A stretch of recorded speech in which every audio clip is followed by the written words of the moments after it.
ముఖ్యమంత్రి జగన్మోహన్ రెడ్డి హయాంలో జరిగినటువంటి ఒక అన్ఫార్చునేట్ ఇన్సిడెంట్ మీద ఆయన సిబిఐ ఎంక్వైరీ కోరాడు.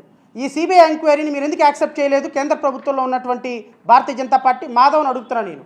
వచ్చి శుద్ధపూస కబుర్లు చెప్తున్నావు కదా దోవతి వేసుకొని, సమాధానం చెప్పు.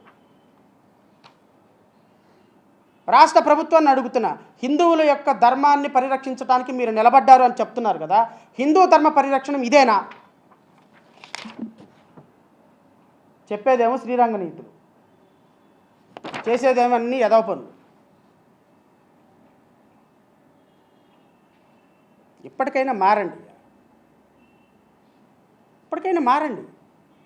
ప్రజలు అబద్ధాలు చెప్తే ఎక్కువ కాలం నిలబడరు. ఇప్పటికే వెంకటేశ్వర స్వామి శాపం తగిలి రోజుకు ఒక అనార్థం జరుగుతుంది మీ పార్టీలో. ఇక మీ పార్టీలు 2029కి వచ్చేటప్పటికి మీరు ఆ పవన్ కళ్యాణ్ ఏమో జనసేనలో ఒక్కడ మిగులుతాడు, చంద్రబాబు నాయుడు తెలుగుదేశంలో, నారా లోకేష్ తెలుగుదేశంలో, మీరే మిగులుతారు, ఇంకెవరు మిగలరు మీ పార్టీల్లో. అంత అపకీర్తి మూట కట్టుకుంటున్నారు మీరు ఎవ్రీడే.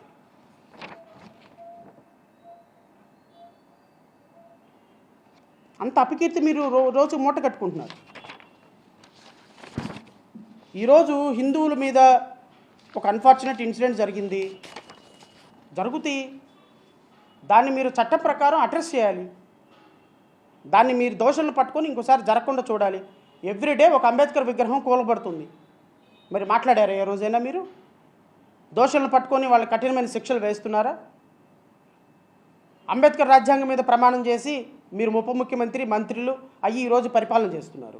అంబేద్కర్ విగ్రహానికి ఏ రోజన్నా వెళ్ళి పూలమాల వేశారా పవన్ కళ్యాణ్? ఈ 2.5 సంవత్సరాల్లో నువ్వు ఈ 20 నెలల కాలంలో ఏ రోజైనా అంబేద్కర్ 125 అడుగుల విగ్రహం దగ్గరికి వెళ్ళావా? అంబేద్కర్ ఏప్రిల్ 14వ తారీఖున వెళ్తున్నారా? డిసెంబర్ 6వ తారీఖున వెళ్తున్నారా? రాజ్యాంగం ఆమోద దినోత్సవ రోజున వెళ్తున్నారా? కనీసం ఆ మహనీయుడి ముఖం కూడా చూడటం లేదు మీరు. విగ్రహాల గురించి, విగ్రహ ప్రతిష్టల గురించి మాట్లాడుతున్నారు, హిందూ ధర్మం గురించి మాట్లాడుతున్నారు. ధర్మాన్ని కాపాడండి, తప్పులేదు. కానీ ధర్మాన్ని కాపాడడానికి ధర్మానికి ఏదైనా అధర్మం జరిగినప్పుడు కాపాడండి. అంతేగాని ధర్మానికి అధర్మం జరుగుతుందని లేనిపోయిన ప్రచారం చేసి ఆ ప్రచారంలో చలిమంటలు కాసుకొని ఆ చలిమంటల్లో వేడి నీళ్ళు పోసుకుందామని చూస్తే తాట ఊడిపోద్ది. ఆ వేడి నీళ్ళతోటి మీకేమీ మంచి జరగదు. అన్యాయం జరిగిన చోట ప్రశ్నించండి. ఎక్కడైనా భక్తుల మనోభావాలు దొరికితే ప్రశ్నించండి. ప్రతిపక్షం ఏమన్నా పాలకపక్షం తప్పులు చేస్తే ప్రశ్నించండి. లిక్కర్ స్కామ్లో జోగి రమేష్ని అరెస్ట్ చేశారు, మేమేమి వ్యతిరేకించలేదే. నిన్న అంబటి రాంబాబు మాట్లాడారు. అంబటి రాంబాబు మాట్లాడిన దాన్ని ఖచ్చితంగా మేము ఖండిస్తాను, మా పార్టీ ఖండిస్తుంది. కానీ మీరు చేసిందేంటి? సార్? వీళ్ళ తెలుగుదేశం పార్టీ మీద అధికారం ఉన్నప్పుడు వీళ్ళ తెలుగుదేశం పార్టీ మీద దాడి జరిగితే బోర్మని ఏడ్చారు ఫోన్ చేసి, శ్రావణ్ గారు చూడండి, శ్రావణ్ గారు మా పార్టీ మీద చేశారు, మరి మాకు మద్దతు ఇవ్వాలి అని. నేను అంబటి రాంబాబు గారు ఇంటి మీద పడి వాళ్ళ పిల్లల్ని, వాళ్ళ మహిళల్ని, ఇంట్లో ఆడపిల్లల్ని భయభ్రాంతులకు గురి చేసి, నిజంగా అదృష్టం కొద్దీ వాళ్ళు కనుక బయటకు వచ్చి ఉండకపోతే, వాళ్ళు కనుక ఏమైనా దురదృష్టం కొద్దీ పిల్లలు కానీ ఆ మహిళలు కానీ బయటకు వస్తే ఆ ఆవేశంలో ఆ కార్యకర్తలు వాళ్ళ ఆడపిల్లల్ని, పిల్లల్ని కూడా చంపేసేవాళ్ళు. దీన్ని మీరు సమర్థిస్తున్నారు ముఖ్యమంత్రి గారు. ఈరోజు ముఖ్యమంత్రిని ఎట్లా పడితే అట్లా మాట్లాడారు నన్నంటే, మరి ఆ రోజు డాక్టర్ సుధాకర్ జగన్మోహన్ రెడ్డిని పిచ్చి పిచ్చిగా మాట్లాడినప్పుడు పోలీసులు ఒక తప్పు చేస్తే మీ కదా సిబిఐ ఎంక్వైరీ వేయించాం హైకోర్టుకి వెళ్ళి. ఒక వ్యక్తి ఒక ముఖ్యమంత్రిని తిడితే అట్లా రోడ్డు మీద కొడతాడా అని కదా మనం మాట్లాడింది. ఈరోజు మిమ్మల్ని మాట్లాడగానే మీకు నొప్పి తగిలింది.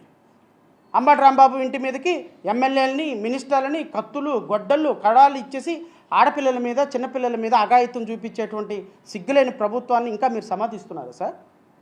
కనీసం ఒక కార్యకర్తకు ఒక మాట ఇది తప్పండి అని మీరు అనలేదు. మీరు ఎట్లా సార్ రేపు ప్రజాస్వామ్యం గురించి మాట్లాడతారు? అంబటి రాంబాబు ఒక మాట మాట్లాడితే ఇళ్ళ మీద పడి కొట్టేస్తారా, చంపేస్తారా, పిల్లల్ని చంపేస్తారా, మహిళల్ని ఇబ్బంది పెడతారా? మళ్ళీ పైగా ఆ ఎమ్మెల్యే వచ్చి మాట్లాడుతుంది, ఆవేశం వచ్చింది వెళ్ళామని. అమ్మా, ఆవేశం నీకే కాదమ్మా, 2029లో ఆవేశం అందరికీ వస్తుంది. ఆవేశం వచ్చిన రోజున చెంగు పట్టుకొని పరిగెత్తాలి గుంటూరు దాటేసి మీరందరూ. ప్రజాస్వామ్యం అనేది ఫైనల్ అల్టిమేట్. ఈ కొర్రలు కొట్లాట్లు, ఒక కర్ర నువ్వు వాడితే 10 కర్రలు మేము వాడతారు. కర్ర నీకొక్కడికే దొరుకుతుంది అనుకుంటే ఎట్లమ్మా? మాట నీ ఒక్కడికే దొరుకుతుందంటే ఎట్లా? అధికారం మీ ఒక్కడి దగ్గరే ఉంటుందా? అధికారం ఇస్ రొటేట్ అవుతూ ఉంటుంది సైకిల్ చైన్ లాగా. అధికారం ఎప్పుడు మీ దగ్గరే ఉండిపోతుందని అనుకోమాకండి. అధికారం విల్ ఆల్వేస్ రొటేట్. ఈరోజు నీది, రేపు నాది, ఇంకొకళ్ళది. ఉన్నప్పుడు ప్రజాస్వామ్యబద్ధంగా పనిచేస్తే ఎదుటి వాళ్ళు కూడా ప్రజాస్వామ్యబద్ధంగా పనిచేస్తారు. మీరు వందాన్ని కర్ర వాడారనుకో, రేపొద్దు వచ్చేవాడు కత్తి వాడతాడు. ఎక్కడ లిమిట్ ఉంటుంది దానికి. ఒక మహిళగా మాట్లాడే మాటలైనా మీరు, గుంటూరు ఎమ్మెల్యే ఆమె పేరేదో ఉంది, ఐడియా లేదు నాకు, నువ్వు ఇంకొక మహిళ ఇంటి మీదకి దాడి కోసం 1000 మంది కార్యకర్తలతో వెళ్తారా? జోగి రమేష్ ఇంటి మీద పెట్రోల్ బాంబులు వేస్తారా? రేపొద్దున జడా శ్రావణ్ కుమార్ ఉన్నాడు. నేను ఆవేశంలో ప్రెస్ మీట్లో మాట్లాడేటప్పుడు ఒక మాట ఏదో మాట్లాడాను ముఖ్యమంత్రి గారిని, లేకపోతే ఉప ముఖ్యమంత్రి గారిని. ఆవేశంలో మాట జారాను, నా మీదకి కూడా వచ్చేస్తారు అంతే. రేపు అంతే వస్తారుగా మీరు మా మీదకి కూడా. ఈరోజు అంబటరామా మీదకి వెళ్ళినప్పుడు రేపు మా మీదకి రారా?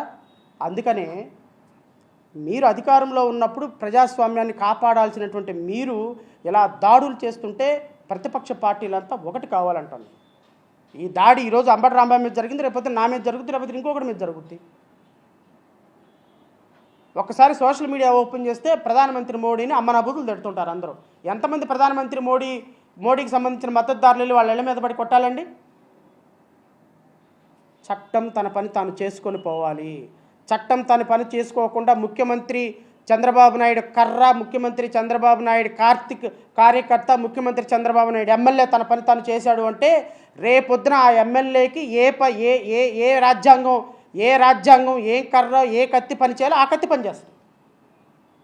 ఏం బాధపడాల్సిన పనే లేదు. ఎందుకు అంటే ప్రతిరోజు తిరిగి వస్తుంది. ఏమి విత్తావో అదే పండుద్ది. నువ్వు ఏమైతే పెంచి పోషిస్తున్నావో అదే నీకు తిరిగి వస్తుంది. నువ్వు ఏ కత్తినైతే వాడావో ఆ కత్తితోనే నీకు సమాధానం దొరుకుద్ది. ఇది నేను చెప్పింది కాదు సార్, చరిత్ర చెప్తుంది. ఈరోజు మీరు చేసేటువంటి అప్రజాస్వామిక చర్యల్ని ప్రతిరోజు రాష్ట్ర ప్రజల దృష్టిలో రాష్ట్ర ప్రజలకి చైతన్యం తీసుకొచ్చే విధంగా ఎందుకు ప్రయత్నం చేస్తున్నామో తెలుసా? మీ చేతిలో ఉన్న మీడియా, మీ చేతిలో ఉన్న అధికారం, మీ చేతిలో ఉన్నటువంటి మీ మెదడులో ఉన్నటువంటి దురహంకారం కొన్ని లక్షల మంది మనసుల్లో పొల్యూషన్ క్రియేట్ చేస్తుంది. ఏమీ లేని చోట ఒక అభూత కల్పన క్రియేట్ చేస్తుంది. ప్రజాస్వామ్యానికి రెడ్ బుక్ అనేటువంటి ఒక తొడిగి ఆ రెడ్ బుక్ ద్వారా రాష్ట్ర ప్రజలలో ఉన్నటువంటి మస్తిష్కాల్లో ఒక మట్టిని పెట్టి తద్వారా రాష్ట్ర ప్రజల యొక్క రక్తపాతాన్ని సేవిస్తూ ఆనందపడే రాక్షస మనస్తత్వాన్ని మీలో కలిగిస్తుంది. దాన్ని తగ్గించాలి అంటే ప్రజల్ని చైతన్యపరచాలి. మీలాంటి దుర్మార్గులకు ఓట్లేసి, మీలాంటి పాపాత్ములకు ఓట్లేసి, మీలాంటి కర్ణ కఠోరమైనటువంటి మనసున్న వాళ్ళకు ఓట్లేసి 164 సీట్లు ఇచ్చి ఈరోజు రాష్ట్రంలో మహిళలు బాధపడుతున్నారు, ఉద్యోగస్తులు బాధపడుతున్నారు, విద్యార్థులు బాధపడుతున్నారు, రైతులు బాధపడుతున్నారు. ఆఖరికి మిమ్మల్ని కళ్ళల్లో పెట్టి చూసుకున్న అమరావతి రైతులు కూడా చీతూ అని వస్తున్నారు మీ మొక్కన. ఇంతకంటే మీ ప్రభుత్వానికి ఇంకా వేరే ఇంటెలిజెన్స్ అవసరమా సార్? ఇంటెలిజెన్స్ అవసరమా? 29లో మీరు అధికారం కోల్పోతే మీ పరిస్థితి ఏంటో ఒక్కసారి ఆలోచించండి. 29లో మీరు ఈవీఎంల్లో మిషన్లో మీకు మీ ఓట్లకి మెజారిటీ రాలేదు, మీరు నుంచున్న అభ్యర్థులకి గెలవపు రాలేదు అంటే మీ పరిస్థితి ఏంటో ఒకసారి ఆలోచించండి. ఆ రోజున మిమ్మల్ని కాపాడేది రాజ్యాంగం మాత్రమే.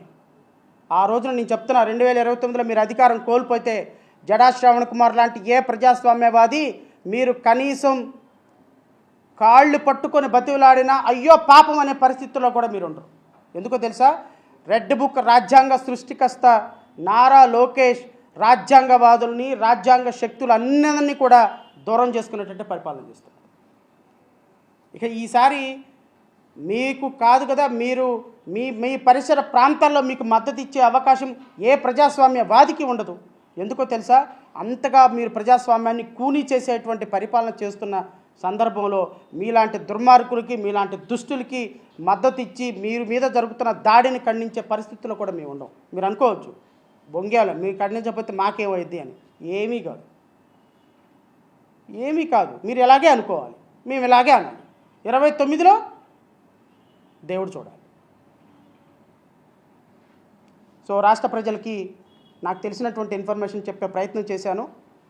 సో రాష్ట్ర ప్రజలందరూ అర్థం చేసుకొని ఇట్లాంటి దుర్మార్గులు చేసేటువంటి పరిపాలన నుంచి, ఇలాంటి దుర్మార్గులు మాట్లాడే మాటల నుంచి కొంచెం అజాగ్రత్తగా ఉండాలని మనస్ఫూర్తిగా కోరుకుంటూ ఈ అవకాశం ఇచ్చినటువంటి మీడియా సోదరులకి, రాష్ట్ర ప్రజలకి మరొకసారి కృతజ్ఞతలు తెలియజేసుకుంటూ జై హింద్.